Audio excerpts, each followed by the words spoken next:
মুসা আলাইহিস সালাতু ওয়াস সালাম যখন পার হয়ে আসলেন নদী, ঘটনাক্রমে মধ্যের ঘটনাগুলো না বলি, আল্লাহ জেরুজালেমে যুদ্ধ করতে বললেন। তো বানু ইসরাইলরা বলল, ইন্না ফিহা কওমান জাব্বারিন।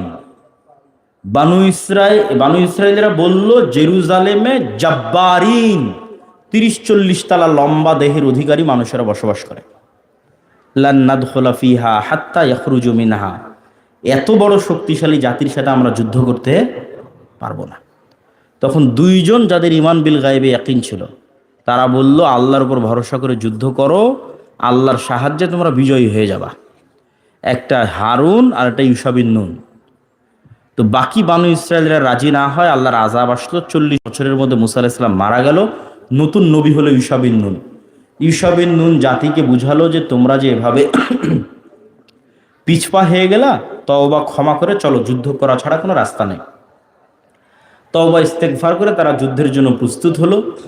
শুক্রবারের দিন বিকেলবেলা সূর্য ডুবার 1-1.5-2 ঘন্টা আগে যুদ্ধে জিতে জিতে এরকম অবস্থায়, কিন্তু সূর্য ডুবে গেলে যুদ্ধ বন্ধ করতে হবে, কেননা শনিবারের দিন মুসা আলাইহিস সালামের দিনে পবিত্র দিন, জুমার দিনের মতো এই দিনে যুদ্ধ চলবে না। আর যুদ্ধে জিততে আরো 4-5 ঘন্টা যুদ্ধ করা লাগবে। তাহলে এখন যদি যুদ্ধ বন্ধ করে দেওয়া হয় শনিবারের কারণে, তাহলে আবার রবিবারে যুদ্ধ শুরু করা কঠিন নতুন করে। আর এখন এই ধাক্কাতে বিজয় হয়ে গেলে হয়ে যাবে। তখন ইউশা বিন নুনের ব্রেনে কাজ করতেছে যে এখন একটা বুদ্ধি আছে আজকে জিতার, সেটা হচ্ছে সূর্যকে থামিয়ে দিতে হবে। কোন মানুষের ব্রেনে এটা আসতে পারে? কেমনে আসতে পারে? মানুষ কেমনে চিন্তা করতে পারে যে আমার আর 1-1.5 ঘন্টার মধ্যে সূর্য ডুবে গেলে আমার যুদ্ধ বন্ধ করতে হবে, আমি হেরে যাব, অতএব আমার সময় দরকার, অতএব আমাকে কাকে থামাতে হবে? সূর্যকে থামাতে হবে। তাহলে ইউশা বিন নুনের গায়েবের জ্ঞান কি পরিমাণ আছে এবং গায়েবের ওপর ইয়াকিন কি পরিমাণ আছে যে এই বুদ্ধি তার মাথায় আসতে পারে যে সূর্য থামাতে হবে। তো ইউশা বিন নুন আল্লাহকে বললেন, আল্লাহ আপনি সূর্যকে দেন। সহিহ বুখারীর রিওয়ায়াত, রাসূল সাল্লাল্লাহু আলাইহি ওয়াসাল্লাম বলছে, পৃথিবীর ইতিহাসে প্রথমবার আল্লাহ সূর্যকে থামিয়ে দিলেন। উদাহরণ নাম্বার 3, এটাও বানু ইসরাইলেরই উদাহরণ। এই ইউশা বিন নুনের বিজয়েরও 200-300 বছর পর এদেরকে আবার আর এক বাদশাহ জেরুজালেম থেকে বের করে দিয়েছে, তার নাম জালুত। তো আবার তাদের উপর আল্লাহর যুদ্ধের আদেশ, নতুন নেতা নির্ধারণ করা হলো তলুত। এই যুদ্ধের সেনাবাহিনীর মধ্যে দাউদ আলাইহিস সালামও আছে, তখনও নবী হয়নি। দাউদ আলাইহিস সালামের বয়স তখন 20-22 বছর, তখনও নবী হয়নি। তখন নবী হচ্ছে শামুয়েল নবী, আর নেতা হচ্ছে তালুত। আল্লাহ কোরআনে বলছে সামনে নদী আছে, নদীর পানি পান করা যাবে না, পানি পান না করে সাঁতার কাটে পার হতে হবে। যারা পানি পান না করে পার হতে পারবে তারা যুদ্ধ করবে, যারা পানি পান করবে তারা বাতিল, যুদ্ধ করার যোগ্য নয়। মাত্র 300+ সামথিং মানুষ পানি পান না করে পার হয়েছে। এরা নদী পার হওয়ার পর দেখে যে জালুতের লক্ষ লক্ষ বাহিনী। তখন কোরআনের আয়াত, তারা বলছে লা তাকাতা লানাল ইয়াউমা বিজালুতা ওয়া জুনুদি, আজকে জালুতের বাহিনীর সামনে যুদ্ধ করার আমাদের কোনো শক্তিই নাই, মানে যুদ্ধই সম্ভব নয়। লক্ষ লক্ষ বাহিনীর মোকাবেলায় 300 জন, এটা যুদ্ধই নয়। তখন তাদের মধ্যে একদল মানুষ যাদের গায়েবে ইয়াকিন ছিল, যারা গায়েব জানতো, তারা বলল, কাম মিন ফিআতিন কালিলাতিন গালাবাত ফিআতান কাসীরাতাম বিইজনিল্লাহ। আরে কত দুর্বল জাতিকে আল্লাহ কত শক্তিশালী জাতির উপর বিজয় দিয়েছে আল্লাহর সাহায্যে। বলেন আল্লাহু আকবার। যুদ্ধ করলো, বিজয় হয়ে গেল। দাউদ আলাইহিস সালাম নিজে হাতে জালুতকে হত্যা করলেন, পরে আল্লাহ তাকে নবী বানিয়ে দিলেন। উদাহরণ নাম্বার 4, আমাদের নবী বদরে, উহুদে, খন্দকে কোনোটাতেই মুহাম্মদ সাল্লাল্লাহু আলাইহি ওয়াসাল্লাম দুনিয়ার দিক থেকে শক্তিশালী ছিলেন না। প্রত্যেকটাতেই মুহাম্মদ সাল্লাল্লাহু আলাইহি ওয়াসাল্লাম দুনিয়ার দিক থেকে কি ছিলেন? দুর্বল ছিলেন। খন্দকে সবচেয়ে বেশি দুর্বল ছিলেন, কেননা বদরে আবু জাহাল নিয়ে আসছিল 1000, উহুদে আবু সুফিয়ান নিয়ে আসছিল 2000, খন্দকে আবু সুফিয়ান নিয়ে আসছিল 10,000। বদরে আর উহুদে ছিল শুধু মক্কার মানুষ, খন্দকে ছিল সারা আরব বিশ্বের, আজকে পুরো সৌদি আরবের মানুষ। আর মুহাম্মদ সাল্লাল্লাহু আলাইহি ওয়াসাল্লামের সাথে মাত্র 500 থেকে 700 জন। কেন? 300-400 মুনাফিক, এরা হেল্প করবে না। 3টে ইহুদি গোত্র, বানু কুরাইজা, বানু কায়নুকা, বানু নাজির, এই তিনটা ইহুদি গোত্র নাম কাস্তে চুক্তি স্বাক্ষর করে রেখেছে, কিন্তু ভিতর থেকে কাফিরদের সাথে যোগাযোগ রাখতেছে, তোমরা যে কোনো মূল্যে মোহাম্মদকে পরাজিত করতে পারলে আমরা তোমাদের সাথে, আমরা এদের হেল্প করতেছি না। তাহলে মোহাম্মদ ইসলামের সাথে মাত্র 500 থেকে 700 জন, আর বাইরে ঘেরাও করে আছে কতজন? কতজন বলেন তো? 10,000 জন। পৃথিবীর কোনো মূলনীতিতে এই যুদ্ধে মোহাম্মদ ইসলামের বিজয় সম্ভব নয়। বদরও সম্ভব ছিল না। বদরে ঘোড়াই ছিল না যুদ্ধ করার, ঘোড় সওয়ারই ছিল না। মক্কা থেকে যারা আসছিল ওদের অন্তত ঘোড় সওয়ার ছিল। তাহলে মোহাম্মদ সাল্লাল্লাহু আলাইহি ওয়াসাল্লামের বিজয়ের একটাই রাস্তা, সেটা 1 নাম্বার গায়েবের উপর ইয়াকিন, 2 নাম্বার গায়েবের সাহায্য। 2 নম্বর কি? গায়েবী মদদ, গায়েবের সাহায্য। আর মোহাম্মদ সাল্লাল্লাহু আলাইহি ওয়াসাল্লাম জানতেন কেমনে গায়েব থেকে সাহায্য আসবে, যেহেতু ওনার কাছে ওহী হয়, উনি জানবেন না? আমি তো যেগুলো বলছি এগুলো তো কোরআন হাদিস নবীদের জীবনী থেকে বলতেছি, তো নবীদের কাছে তো সরাসরি ওহী হয়। তাহলে নবীরা গায়েবের সূত্র জানে কেমনে গায়েব থেকে সাহায্য নিয়ে আসতে হবে।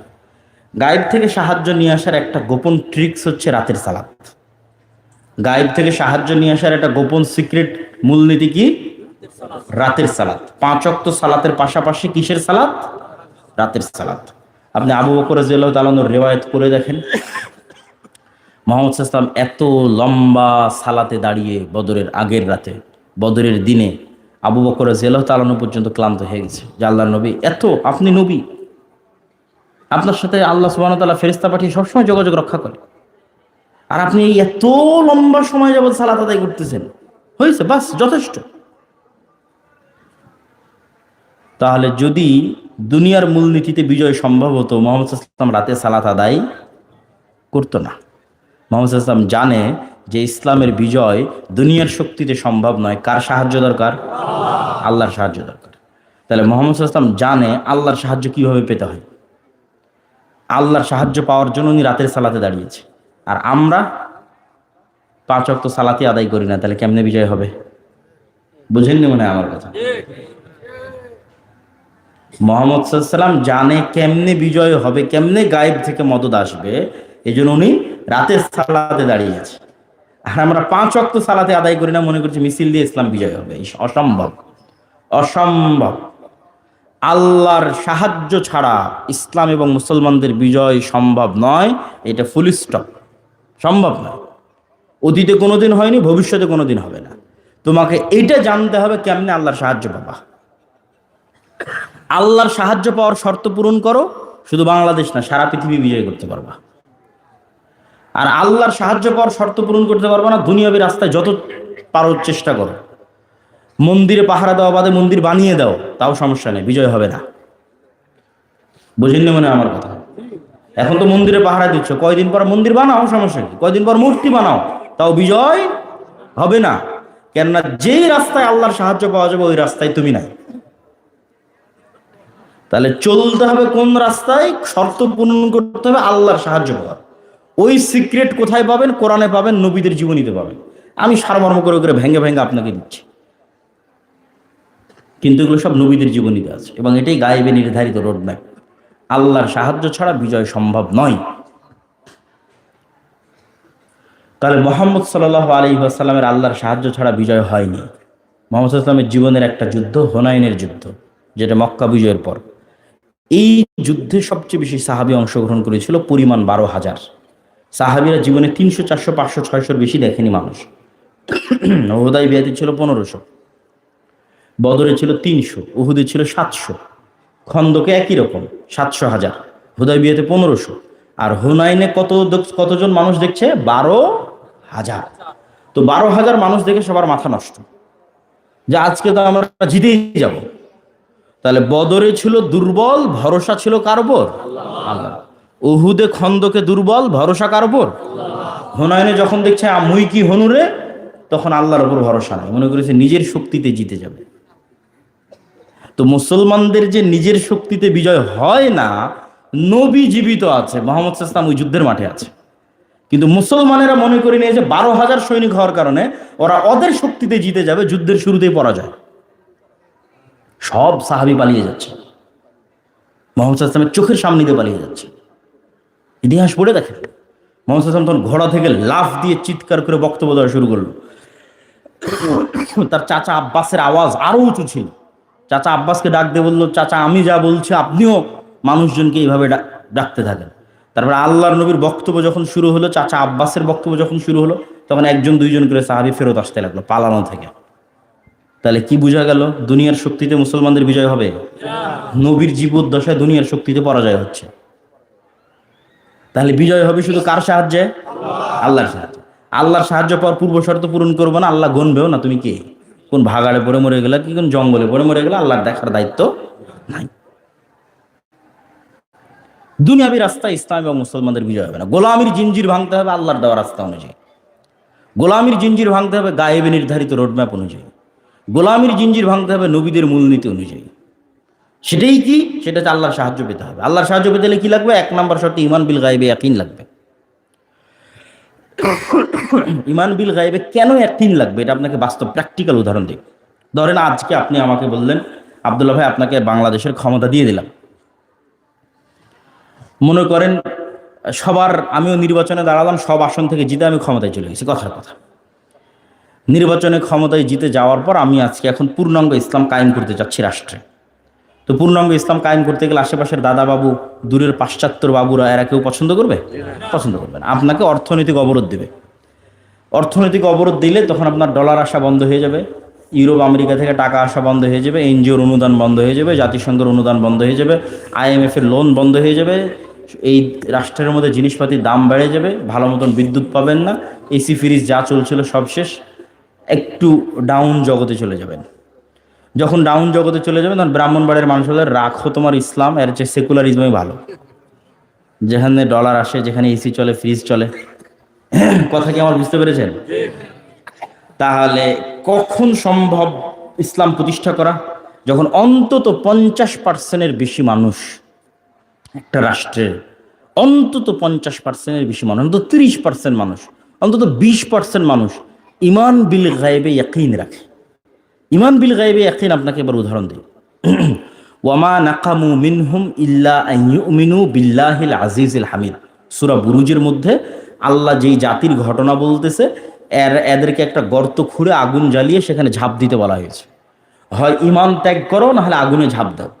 কোরআনের আয়াত, ওয়ামা নাকামু মিনহুম ইল্লা আন ইউমিনু বিল্লাহিল আজিজিল হামিদ।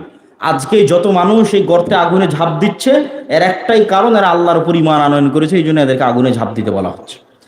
তো সব মানুষ আগুনে ঝাঁপ দিয়ে দিচ্ছে, এমনকি মা তার কোলের বাচ্চা সহ আগুনে ঝাঁপ দিচ্ছে। এখন কেমনে একটা মা তার কোলের বাচ্চা সহ আগুনে ঝাঁপ দিতে পারে? একটাই উত্তর, এই যে জাতি যারা আগুনে ঝাঁপ দিচ্ছে, এরা ইয়াকিন রাখে যে আগুনই জান্নাত। বলেন আল্লাহু আকবার। এরা ইয়াকিন রাখে যে আমি যদি আগুনে ঝাঁপ না দিয়ে বাড়িতে ফিরে যাই, তাহলে আমার বাড়ির এসি, আমার বাড়ির ফ্যান, আমার বাড়ির ফ্রিজ হচ্ছে জাহান্নাম। আর যে আগুনে আমি ঝাঁপ দিচ্ছি, আগুন কি? সাক্ষাৎ জান্নাত। ওরা আগুনের মধ্যে জান্নাত দেখতে পাচ্ছে। তাহলে জান্নাতের প্রতি ওদের কোন লেভেলের ঈমান বিল গায়বে ইয়াকিন ছিল, মৃত্যু পরবর্তী জীবনের উপর কোন লেভেলে ওদের ঈমান বিল গায়বে ইয়াকিন ছিল, যে পুরো একটা জাতি আগুনে ঝাঁপ দিয়ে শেষ হয়ে গেছে। ওই লেভেলের ঈমান বিল গায়বে ইয়াকিন যতদিন হবে না, ততদিন আপনি আমাকে মেরে তাড়িয়ে দিবেন যে রাখো তোমার ইসলাম, দরকার নাই, আমার দরকার এসি, আমার দরকার টাকা, আমার দরকার ফ্রিজ, আমার দরকার ডলার। এই জন্য প্রথম শর্ত দেওয়া আছে ঈমান বিল গায়বে ইয়াকিন ছাড়া মুসলমানদের বিজয় সম্ভব না। ঈমান বিল গায়বের মধ্যে আছে পরকালমুখী জীবন, মানে তখন প্রাধান্য পাবে যে একবার কল্পনা করে ফেলেছে যে আমি আর পৃথিবীতে নাই, আমি মারা গেছি, তার জীবনটাই তো পরকালমুখী।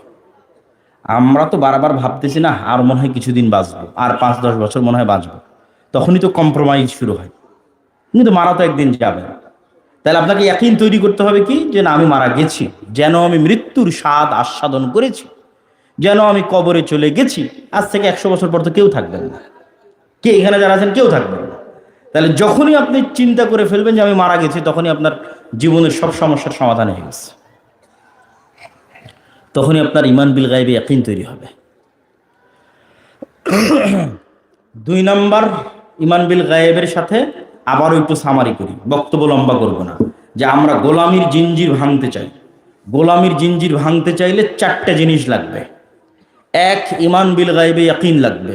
দুই, ন্যায়পরায়ণতা, সত্যবাদিতা, আমানতদারিতা লাগবে, কেননা এটাই নেতৃত্ব। আর মিথ্যা, দুর্নীতি, ধোঁকাবাজি কি বলেন তো? একটু জোরে বলেন তো কি? গোলামি। মানে যত এমপি, মন্ত্রী, মিনিস্টার 2 নম্বরই রাস্তা দিয়ে নির্বাচন করে ক্ষমতায় যাবে, এরা মানুষের কাছে হলেও আল্লাহর কাছে কি? গোলাম। এবং এখানে আর একটা উদাহরণ আপনাকে বলে নিই। আজকের বিশ্বের মুসলমানেরা আজ থেকে 1500 বছর আগের মক্কার কাফের মুশরিকদের চাইতে এই গুণে দুর্বল, এই গুণটাতে দুর্বল। এত বড় কথা কেন বলে দিলাম? যে আমরা ব্রাহ্মণবাড়িয়ার মুসলমান, বাঞ্ছারামপুরের মুসলমান, ভারত, পাকিস্তান, বাংলাদেশের মুসলমান, আবু জাহাল, আবু লাহাব, আবু তলেব, আবু সুফিয়ান এদের চেয়ে খারাপ হয়ে গেলাম? আপনাকে উদাহরণ দিয়ে বললে বুঝতে পারবেন। ইব্রাহিম আলাইহিসসালামের 2 সন্তান। কয় সন্তান? 2 সন্তান। একজনকে আল্লাহ দিলেন যে তুমি জেরুজালেম, ইসহাক, ফিলিস্তিন। আর একজনকে আল্লাহ দিলেন ইসমাইল, মক্কা। ইসমাইল আলাইহিসসালাম থেকে মোহাম্মদ সাল্লাল্লাহু পর্যন্ত এই লম্বা সময় মক্কায় কি হয়েছে কেউ জানে না। কিন্তু এই লম্বা সময় কি ঘটতেছে? ইসহাকের ছেলে ইয়াকুব, ইয়াকুবের ছেলে ইউসুফ, ইউসুফ কুয়ায় পড়ে চলে গেল মিশর। ধরেন এটা যদি জেরুজালেম হয়, এখান থেকে চলে গেল মিশর। মিশরে ইউসুফের মৃত্যুর পর এই বানু ইসরাইল, ইউসুফ আর ইউসুফের ভাইয়েরা সব হয়ে গেল ফেরাউনের গোলাম। 300 বছর ফেরাউনের গোলাম থাকলো। মুসা আসলো, হারুন আসলো, এদেরকে গোলামি থেকে বাঁচিয়ে আবার জেরুজালেমে নিয়ে আসলো। সমুদ্রে ফেরাউন ডুবে যাওয়ার পর আবার জেরুজালেম, ইউশা বিন নুন যুদ্ধ করে জেরুজালেম বিজয় করলো। তারপর ওদের আবার জেরুজালেম থেকে বের করে দেওয়া হলো। আবার দাউদ এবং সুলাইমান জেরুজালেম বিজয় করলো। তলুত, দাউদ এবং সুলাইমান সারা বিশ্বে ক্ষমতা প্রতিষ্ঠিত করলো। দাউদ সুলাইমানের আবার অনেক পরে ঈসা, ইয়াহইয়া, জাকারিয়া, মারিয়াম। তারপরে বানু ইসরাইলের ঘটনা শেষ। তো এই যে লম্বা উত্থান পতন চলতেছে বানু ইসরাইল, এই লম্বা উত্থান পতনেরা অনেকবার গোলাম হয়েছে। অনেকবার কি হয়েছে? গোলাম হয়েছে। যেমন ফেরাউনের 300 বছর গোলাম হয়েছে। আর গোলামিতে মানুষ মিথ্যা বলা শিখে, গোলামিতে মানুষ দুর্নীতি করা শিখে। না হলে দেখেন দাউদ আলাইহিস সালামের যুগে আল্লাহ বলছে শনিবারের দিন দাউদ যখন কোরআন পড়ে, জাবুর পড়ে, মাছ আসে, এই মাছ তোমরা ধরবা না, রবিবারের দিন ধরবা, ঠিক আছে? শনিবারের দিন ধরবা না। তো এরা কি করেছে? শনিবারের দিন এই মাছগুলোকে আটকে রেখেছে, ধরেনি, বানা দিয়ে, বেড়া দিয়ে আটকে রেখেছে। আটকে রেখে রবিবারের দিন ধরছে। তাহলে কি পরিমাণ 2 নম্বর বুদ্ধি, ধোকাবাজি, চুরি, চামারি, বাটপারি। এরা নবীর সন্তান, ইসহাকের সন্তান, ইব্রাহিমের সন্তান, ইয়াকুবের সন্তান। এগুলো 2 নম্বর রাস্তা শিখলো কিভাবে? গোলামি করতে করতে শিখেছে। কেন? যখন মানুষ গোলাম হয় তখন একটা রুটির জন্য মিথ্যা বলে, একটা রুটির জন্য আরেকজনকে হত্যাও করতে পারে। কিন্তু এই যে ইসমাইলকে রেখে গেল, এই ইসমাইলকে রাখার পর এইদিকে যা ঘটতেছে, এই লম্বা সময় মোহাম্মদ সাল্লাল্লাহু আলাইহি ওয়াসাল্লাম আসা পর্যন্ত মক্কায় না আবাদ হয়, মক্কায় না নদী আছে, মক্কায় না কোনো উৎপাদন আছে, না মক্কায় কোনো রাজা বাদশার কোনো কেন্দ্রীয় ক্ষমতা আছে। ফলত মক্কা কেউ দখল করতে যায়নি। আব্রাহা দখল করতে গেছিল একবার, তাও কাবার কারণে পারেনি। তো মক্কা যেহেতু কেউ দখল করতে যায়নি, ইসমাইলের সন্তানেরা কেউ গোলাম হয়নি। বুঝলেন আমার কথা? যে ইসমাইলের সন্তানেরা কোনোদিন কারো গোলাম হয়নি। ফলত মক্কার কাফের মুশরিক কোরাইশরা জন্মগত মিথ্যা, দুর্নীতি বলা শিখেনি। উদাহরণ 1, আব্দুল মুত্তালিব মুশরিক, কিন্তু আব্দুল মুত্তালিবের রেকর্ড হিস্ট্রিতে কেউ দেখাতে পারবে না যে কারো 1 টাকা মেরে নিয়েছে, কারো নামে 2 নম্বরই করেছে, মিথ্যা বলেছে। আব্দুল মুত্তালিবের ছেলে আবু তলেব, মোহাম্মদ সাল্লাল্লাহু আলাইহি ওয়াসাল্লামের চাচা, মৃত্যু পর্যন্ত কালেমা পড়ালেও পড়েনি। কিন্তু আবু তলেবের হিস্ট্রিতে কেউ দেখাক, কেউ পৃথিবীর কেউ দেখাক যে আবু তালেব মানুষের সাথে 2 নম্বরই করেছে, 2 টাকা মেরে নিয়েছে, ঠিক আছে, মিথ্যা বলেছে, দুর্নীতি করেছে, যে না, এদের রক্তের মধ্যেই নেই, শিখেই নেই। আবু সুফিয়ান যখন মোহাম্মদ সাল্লাল্লাহু আলাইহি ওয়াসাল্লামের বিরুদ্ধে যুদ্ধ করতেছে, বদর, উহুদ, খন্দক, মোহাম্মদ সাল্লাল্লাহু আলাইহি ওয়াসাল্লামের সাথে যুদ্ধ চলা অবস্থায় আবু সুফিয়ানকে জেরুজালেমে বাদশাহ হিরাক্লিয়াস, রোমান বাইজেন্টাইন এম্পায়ারের বাদশাহ হিরাক্লিয়াস আবু সুফিয়ানকে জিজ্ঞেস করতেছে মোহাম্মদ সাল্লাল্লাহু আলাইহি ওয়াসাল্লাম সম্পর্কে। এত বড় শত্রু হওয়ার পরও আবু সুফিয়ান মোহাম্মদ সাল্লাল্লাহু আলাইহি ওয়াসাল্লামের নামে মিথ্যা বলেনি। অথচ তখন কোনো রেকর্ডার নাই, কোনো ক্যামেরা নাই, কিচ্ছু নাই। তাহলে কাফের আবু সুফিয়ান তার চিরশত্রু মোহাম্মদ সাল্লাল্লাহু আলাইহি ওয়াসাল্লামের নামে মিথ্যা বললো না। আর আপনি দেখেন এই গণতন্ত্রের জন্য, একটা এমপি পদের জন্য এক মুসলমান আর এক মুসলমানের সাথে কত মিথ্যা বলতেছে, কত 2 নম্বরই করছে, কত লিয়াজু করতেছে, কত কে কাকে নামানোর চেষ্টা করতেছে। তাহলে এদের মধ্যে কিসের গুণ বিরাজ করতেছে? গোলামির গুণ বিরাজ করতেছে। তো এই জন্য আবু তলেব, আবু সুফিয়ান, এদের মধ্যে নেতৃত্বের একটা গুণ জন্মগত ছিলই, সেটার নাম সত্যবাদিতা, ন্যায়পরায়ণতা। নেতৃত্বের আর একটা গুণ মোহাম্মদ সাল্লাল্লাহু আলাইহি ওয়াসাল্লাম এসে ওদেরকে দিয়েছে, সেটার নাম তাওহীদ, সেটার নাম ঈমান, সেটার নাম ঈমান বিল গায়েব, শিরক থেকে মুক্ত হওয়া। এই দুটো গুণ যখন এক জায়গায় একত্রিত হয়ে গেছে, যেই দুইটাকে আমি এক নম্বরে মানে প্রথমে রেখেছি, এক নম্বরে রেখেছি ঈমান বিল গায়েব, দুই নম্বরে ন্যায়পরায়ণতা। ন্যায়পরায়ণতা সত্যবাদিতা মক্কার কাফির মুশরিকদের আগে থেকেই ছিল, আবু তলেব আবু সুফিয়ানদের মধ্যে ছিল না। কি ঈমান বিল গায়েব ছিল না, তাওহীদ ছিল না। এটা নিয়ে এসে কে দিল? মুহাম্মদ সাল্লাল্লাহু আলাইহি ওয়াসাল্লাম দিল। মুহাম্মদ সাল্লাল্লাহু আলাইহি ওয়াসাল্লাম দেওয়ার পর এরাই, এই মক্কার কাফের মুশরিকদের পরবর্তী বংশধরেরাই, যেমন আবু তলেব কাফের, তার ছেলের নাম আলী, ইসলামের চতুর্থ খলিফা আলী ইবনু আবি তলেব। আবু সুফিয়ান নিজেই তো মক্কা বিজয়ের সময় মুসলমান হয়ে গেল। আবু সুফিয়ানের ছেলে মুআবিয়া, মুআবিয়ার পরবর্তী বংশধর হচ্ছে উমাইয়া খেলাফত। এরা মক্কার রাখাল থেকে অর্ধ পৃথিবীর শাসক হয়ে গেল। বলেন আল্লাহু আকবার। এ হলো নেতৃত্বের গুণ, গোলামি থেকে মুক্তির রাস্তা। প্রথম দুইটা পয়েন্ট, ঈমান বিল গায়ব, ন্যায়পরায়ণতা। পয়েন্ট নাম্বার 3, সৎ আমল। সৎ আমল এক প্রকারের টেকনোলজি। দেখেন, যুদ্ধের মাঠে মানুষের ব্রেনে কাজ করবে যে আমি যদি যুদ্ধে জিততে চাই, আমার আরো বম দরকার, আরো অস্ত্র দরকার, আরো গুলি দরকার, আরো তরবারি দরকার। আর আল্লাহ নবী বলতেছে যুদ্ধের মাঠেও সালাত আদায় করতে হবে। এটা কোনো লজিক্যাল কথা হলো? যুদ্ধের মাঠে অর্ধেক গার্ড দিবে, অর্ধেক সালাত আদায় করবে। অথচ যুদ্ধের মাঠে তো জিতা দরকার, নিজের জীবন বাঁচানো দরকার। এখানে সালাত কোথায় থেকে আসে? তাহলে যুদ্ধের মাঠে যেটা সালাতুল খৌফ, তথা যুদ্ধ চলা অবস্থা তো সালাত আদায় করতে হবে। তাহলে আপনাকে বুঝতে হবে যে এই সালাতই গায়েবী মদদের উৎস। যেহেতু মুসলমানদের আল্লাহর সাহায্য ছাড়া বিজয় হবে না। তরবারিতে বিজয় হবে? কথা বলেন না যে তরবারিতে বিজয় হবে, অস্ত্রপাতিতে বিজয় হবে, কি দিয়ে বিজয় হবে? আল্লাহর সাহায্যে বিজয় হবে। তো আল্লাহর সাহায্য আনতে হলে কি লাগবে? সালাত লাগবে। যেমন আপনি মোবাইলে পাসওয়ার্ড দিয়েছেন, তারপরে আপনার ফেস ভেরিফিকেশন দিয়েছেন, তারপরে এখানে ফিঙ্গারপ্রিন্ট দিয়েছেন, মোবাইল ওপেন হয়ে যাচ্ছে। এরকম গায়েবের সাহায্যের দরজার চাবি ওপেন হয়ে যাবে। এই যে এইটা আপনি যখন সালাতে দাঁড়িয়ে গেলেন, রুকুতে গেলেন, এইগুলো নূর তৈরি করে উঠতে থাকবে, সব আনলক হয়ে যাবে, অটোমেটিক গায়েবী মদত পৃথিবীতে নেমে আসবে। আর আপনার 5 ওয়াক্ত সালাতেরই নামগন্ধ নাই, মিছিল দিয়ে ভোট দিয়ে ইসলাম বিজয় হবে? হবে না, সম্ভব না, ইম্পসিবল, ফুল স্টপ। যতদিন মুসলমানেরা সালাত আদায় না করছে, যতদিন মুসলমানেরা ফরজ ইবাদতে পূর্ণাঙ্গ না হচ্ছে, এবং তার পাশাপাশি আরো অতিরিক্ত দুটো ইবাদত, একটা রাতের সালাত আর একটা সকাল সন্ধ্যার জিকির, ততদিন গায়েবী মদদ আসবে না। যতদিন গায়েবী মদদ আসবে না, ততদিন এই সমস্ত বেনামাজিরা কোথায়, লক্ষ কোটি যদি ভোট দেয়, এই সমস্ত বেনামাজিরা, এদের দিয়ে ইসলাম প্রতিষ্ঠা হবে না। এরা ভোট দিয়ে ডুবিয়ে দিলেও হবে না। কেন? ইসলাম কার থিওরি অনুযায়ী প্রতিষ্ঠিত হবে? আল্লাহর থিওরি অনুযায়ী, মুহাম্মদ সাল্লাল্লাহু আলাইহি ওয়াসাল্লামের থিওরি অনুযায়ী প্রতিষ্ঠিত হবে। আর ইসলাম প্রতিষ্ঠিত হওয়ার জন্য আমার আপনার মুখাপেক্ষী নয়। ইউরিদুনা লিইউতফিউ নূরাল্লাহ ওয়াল্লাহু মুতিম্মু নূরিহি ওয়ালাউ কারিহাল কাফিরুন। আল্লাহ সুবহানাহু ওয়া তাআলা নিজে কোরআনে বলছে ইসলাম আমার নূর। ইসলাম কার নূর? আল্লাহর নূর। আর আমি আমার এই নূরকে সারা পৃথিবীতে বিজয়ী করব। তাতে সারা পৃথিবীর সব কাফের মুশরিক যদি একদিকে হয়, তবুও বিজয়ী হবে। তাহলে ইসলাম আল্লাহর নূর, এটাকে বিজয়ী করার দায়িত্ব কার? আল্লাহ। আল্লাহ এটাকে বিজয়ী করতে আমার আপনার মুখাপেক্ষী। আমি যদি এই শর্ত পূরণ না করতে পারি, বাংলাদেশের মানুষ যদি এই শর্ত পূরণ করতে না পারে, আল্লাহ নতুন জাতি নিয়ে আসবে। আমেরিকার মানুষ মুসলমান হয়ে যাবে, ইউরোপের মানুষ মুসলমান হয়ে যাবে, চাইনিজরা মুসলমান হয়ে যাবে, অন্য জাতি এই শর্ত পূরণ করবে। কিন্তু এই শর্ত পূরণ না করে কেউ ইসলামের বিজয়ের ঝান্ডা উড্ডীন করবে, এটা অসম্ভব। তাহলে সৎ আমলের একটা বললাম রাতের সালাত, ওটার উদাহরণ দিয়েছি। আর একটা যুক্ত করেছি সকাল সন্ধ্যার জিকির। এই সকাল সন্ধ্যার জিকির এমন সিক্রেট, এমন গোপন রাস্তা গায়েবী মদদের, যে পৃথিবীর এমন কোনো অসম্ভব নাই যে অসম্ভব সকাল সন্ধ্যার জিকির দিয়ে সম্ভব নয়। আমি দলিল ছাড়া কথা বলবো না। আমি বলতেছি এগুলো গায়েবের মূলনীতি, এগুলো সব কোরআনে দেওয়া আছে, নবীদের জীবনীতে দেওয়া আছে। আমি দলিল দিচ্ছি একটু পরে।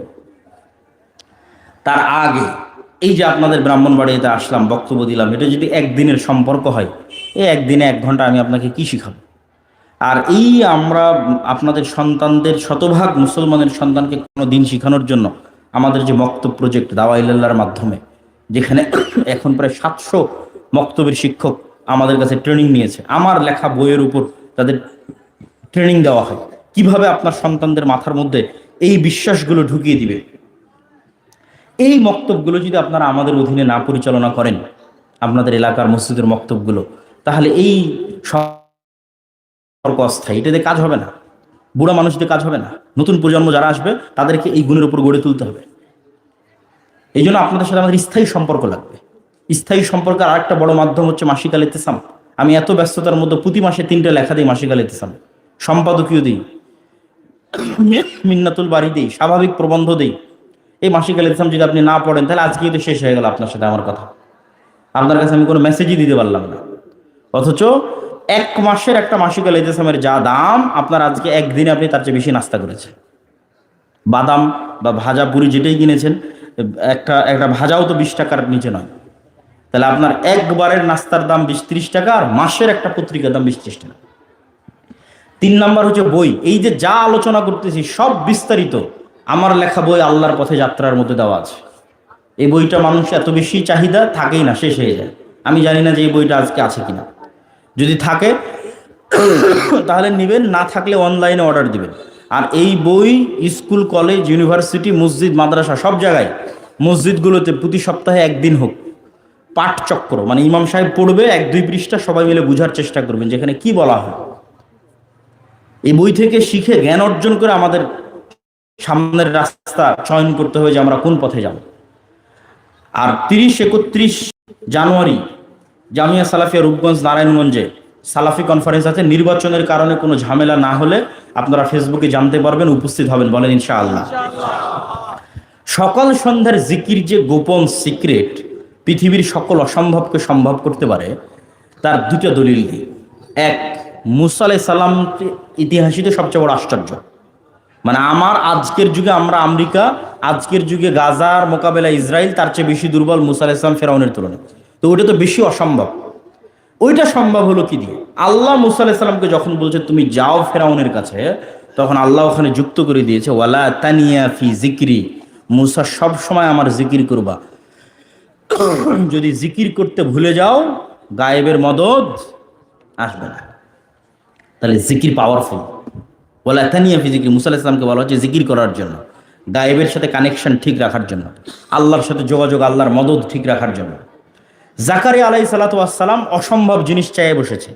বার্ধক্য বয়সে বন্ধা স্ত্রী সন্তান চায়। আল্লাহ বলছে সন্তান হবে। জাকারিয়া আলাইহিস সালামের বিশ্বাস হয় না যে সন্তান হবে। এই অসম্ভব কেমনে সম্ভব? তো জাকারিয়া আলাইহিস সালাম আল্লাহ আলামত বলেন, চিহ্ন বলেন, যেটা দেখে বিশ্বাস করবো যে সম্ভব হবে। তখন আল্লাহ বলছে আলামত চিহ্ন এটাই যে তুমি সকাল সন্ধ্যার জিকির করবা, বলেন আল্লাহু আকবার। সন্ধ্যা মানে মাগরিবের পর নয়, সন্ধ্যা মানে আসর থেকে মাগরিবের আগ পর্যন্ত, আসর থেকে মাগরিবের আগ পর্যন্ত, এটা হচ্ছে সন্ধ্যা। তাহলে সকাল সন্ধ্যার জিকির পৃথিবীর যে কোনো অসম্ভবকে সম্ভব করে দিতে পারে। কেননা আমি বলতেছি যে এগুলো গায়েবের মূলনীতি, এগুলো তার আমি বের করে নিয়ে আসি। যেমন আপনাকে একটা গায়েবের তথ্য দিই যেটা কোরআনে আছে, আল্লাহ বলে রেখেছে গায়েব, এটার উপর আমাদের ইয়াকিন নাই, এই জন্য আমাদের ব্রেন কাজ করে না। গায়েব কি? আল্লাহ বলছে ইউসাব্বিহু লিল্লাহি মা ফিস সামাওয়াতি ওয়া মা ফিল আরজ, বলছে দুনিয়ার মানুষ তোমরা তোমাদের সামনে আগে পিছে যা দেখো, ধুলিকণা বালিকণা, জীব জন্তু জানোয়ার, জামা কাপড়, প্যান্ডেল, মোবাইল, মাইক, টিস্যু, যা দেখো এরা সব আল্লাহর তাসবিহ পাঠ করতেছে 24 ঘন্টা, বলেন আল্লাহু আকবার। এটা গায়েবের নলেজ আল্লাহ দিচ্ছে কোরআনে, এবং এইটার উপর আপনার ইয়াকিন লাগবে। ইয়াকিন থাকলে আপনি বুঝবেন যে আমি যখন বলছি সুবহানাল্লাহি ওয়া বিহামদিহি সুবহানাল্লাহিল আযীম, তখন এই পাতাও, এই কাগজের পাতাও বুঝতেছে যে আমি জিকির করতেছি, কেন এও জিকির করতেছে, বলেন আল্লাহু আকবার। তাহলে যতক্ষণ আপনি তাসবিহ এবং জিকিরের মধ্যে আছেন ততক্ষণ আল্লাহর সকল সৃষ্টিজীব আপনার তাসবিহ এবং জিকির বুঝতেছে। ইউশা বিন নুন তো আর এমনি চিন্তা করেনি যে সূর্যকে থামিয়ে দিবে, কেন ইউশা বিন নুন ইয়াকিন রাখে যে এই সূর্য কার তাসবিহ পাঠ করতেছে? আল্লাহ তাসবিহ পাঠ করতেছে। আপনি যখন বিমানে উড়েন তখন কি বলা হচ্ছে? সুবহানাল্লাযী সাখখারা লানা হাদা, ওই আল্লাহর পবিত্রতা বর্ণনা করতেছি যে এই বিমানকে আমার অধীনস্থ করে দিয়েছে। তো আল্লাহ কেমনে বিমানকে অধীনস্থ করে দিল? বিমান বানালাম আমরা, আবিষ্কার করলাম আমরা, উড়াচ্ছি আমরা, আর দোয়া পড়তেছি যে আল্লাহ এটাকে অধীনস্থ করে দিয়েছে। এইটা আপনি কখন বুঝবেন? যখন আপনার গায়েবের নলেজ থাকবে। গায়েবের নলেজটা কি? ওই বিমান যে তেল দিয়ে চলতেছে, ওই তেল কি মানুষ বানাইছে? একটু কথা বলেন। বিমান যে তেল দিয়ে চলতেছে, ওই তেল কি মানুষ বানিয়েছে? তো ওই তেল কোথায় পেয়েছে? আল্লাহর দেওয়া। আগে থেকেই পৃথিবীর মধ্যে আল্লাহর দেওয়া ছিল, ওটা নিয়ে এসেছে। আচ্ছা, বিমানটা যখন আকাশে উঠতেছে, বিজ্ঞান বলতেছে যে আমাদের এই ভূমণ্ডল, এইটার বর্তমান যে ভারসাম্য, তার চেয়ে যদি একটু কম অথবা একটু বেশি হয়, মানে 0.123ও যদি কম বেশি হয়, তাহলে পাখি যখন উড়াল দেয়, উড়ে হয় একদম হারিয়ে যাবে, আর ফেরত আসবে না, আর না হয় উঠতেই পারবে না। তাহলে আবহাওয়ার মধ্যে এমন একটা ভারসাম্য রাখা যে পাখি উড়তেও পারবে, আবার উড়ে নিচে নামতেও পারবে। তাহলে বিমান উড়তেও পারবে, নিচে নামতেও পারবে। আবহাওয়ার মধ্যে ভারসাম্য কে রেখেছে? বিজ্ঞান না আল্লাহ? আল্লাহ। এবার পুরো বডিটা যা যা দিয়ে তৈরি হয়েছে, ওই প্রত্যেকটা জিনিস মানুষ হাওয়া থেকে তৈরি করেছে, না আল্লাহরই পৃথিবীতে আগে থেকে রাখা কোনো না কোনো জিনিসকে ভাঙচুর করে পরিবর্তন করে তৈরি করেছে? মানুষ হাওয়া থেকে কিছু তৈরি করতে পারে না। বাদিউস সামাওয়াতি ওয়াল আরজ একমাত্র আল্লাহ। তাহলে এই পুরো বিমান আল্লাহ তাসবিহ পাঠ করতেছে, বলেন আল্লাহু আকবার। এখন আপনিও তাসবিহ পাঠ করতেছেন, সুবহানাল্লাযী সাখখারা লানা হাযা ওয়া মা কুন্না লাহু মুকরিনিন। ওই বিমানও আপনার তাসবিহ বুঝতেছে। আল্লাহু আকবার। তাহলে জিকির সবচেয়ে পাওয়ারফুল। আপনার জিকিরে পারমাণবিক বম পানি হয়ে যেতে পারে, আল্লাহ চাইলে হয়ে যেতে পারে, অসম্ভব কিছু না।